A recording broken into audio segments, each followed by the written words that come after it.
আসসালামু আলাইকুম আরহামতুল্লাহি ওবরাকাতু। হ্যালো বন্ধুরা, কেমন আছেন? আশা করি ভালো আছেন। আজকে আমরা শিখব মুরব্বী গুরুজনদের কদমসি বা হাত কপালে চুমু দেওয়া প্রসঙ্গে কিছু জরুরি মাসাইল, কিছু জানার বিষয়। চেহারায়, কপালে, মাথায় চুমু দেওয়া এবং হাতে চুমু দেওয়া। অনেক লোক আছে, অনেকে মুসলমান অথচ একে অন্যকে হাতে চুমু দেয়, কপালে চুমু দেয়, কদমসি করে, কদমে সিজদা দেয়, কদম সাহি করে, এরকম বিষয় আছে। তো আজকে আমরা এই ভিডিওতে জেনে নেব মুরব্বী ও গুরুজনদের কদম বুসি এবং হাত কপালে চুমু দেওয়া প্রসঙ্গে। কদম বুসি, কারো পা শুয়ে সেই হাতে চুমু দেওয়া মাকরু। কারো পা শুয়ে সেই হাতে চুমু দেওয়া মাকরু। আর যদি পা শুয়ে সেই হাতে চুমু দেয়া না হয়, বরং শুধু চেহারার উপর মর্দন করা হয়, তাহলে কোনো মুত্তাকি পরেজগার ও বরকতম ব্যক্তির পা শুয়ে এরূপ করার অনুমতি রয়েছে। যদি এরূপ করেনেওয়ালা ব্যক্তি সুন্নতের পাবন বা সহি আকীদা সম্পন্ন হয়ে থাকে, অন্যথায় এরূপ করা জায়েজ হবে না। কদম বুসি মাঝে মধ্যে ঘটনাক্রমে জায়েজ স্থানে করা যেতে পারে, তবে এটাকে নিয়ম বানানো ঠিক নয়। শ্বশুর শাশুড়ি বা গুরুজনের পায়ে হাত দিয়ে সালাম না করলে বেআদবি হয়, এটা মন গড়া ধারণা। সালাম করলে শুধু মুখে করবে।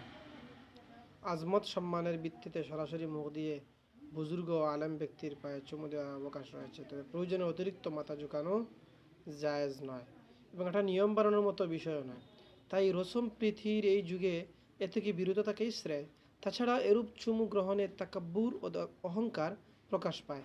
বিদায় ফুকাহায়ে কেরাম আলেম ও বুজুর্গদেরকে এরূপ চুমু কদমবুসি অর্জন করার জন্য পা বাড়িয়ে দিতে নিষেধ করেছেন। এখন জানবো আমরা পা হাতে চুমু দেওয়া।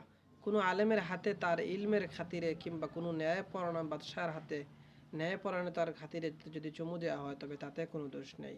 এছাড়া অন্য কারো হাতে বা অন্য কোনো উদ্দেশ্যে সাক্ষাতের সময় যে চুমু দেওয়া খাওয়ার রেওয়াজ রয়েছে, শরীয়তে তার অনুমতি নেই। তবে কারো পক্ষেই এরূপ খায়েশ রাখা পছন্দনীয় নয় যে অন্য কেউ তার হাতে চুমু দিয়ে তাকে সম্মান প্রদর্শন করুন। কদম বুসির নিয়ে হাতে চুমু দেওয়াকে নিয়ম বানানো ঠিক নয়, মাঝে মধ্যে ঘটনাক্রমে করা যেতে পারে। চেহারা, কপালে ও মাথায় চুমু দেওয়া।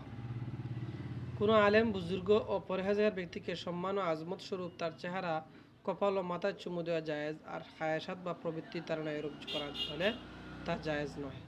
সাক্ষাৎ বা বিদায়ের সময় যদি কেউ কারো গালে বা মুখে চুমু খায় বা স্বামী স্ত্রীর মধ্যে একে অপরকে চুমু দেয়, তা সর্ব অবস্থায় জায়েজ।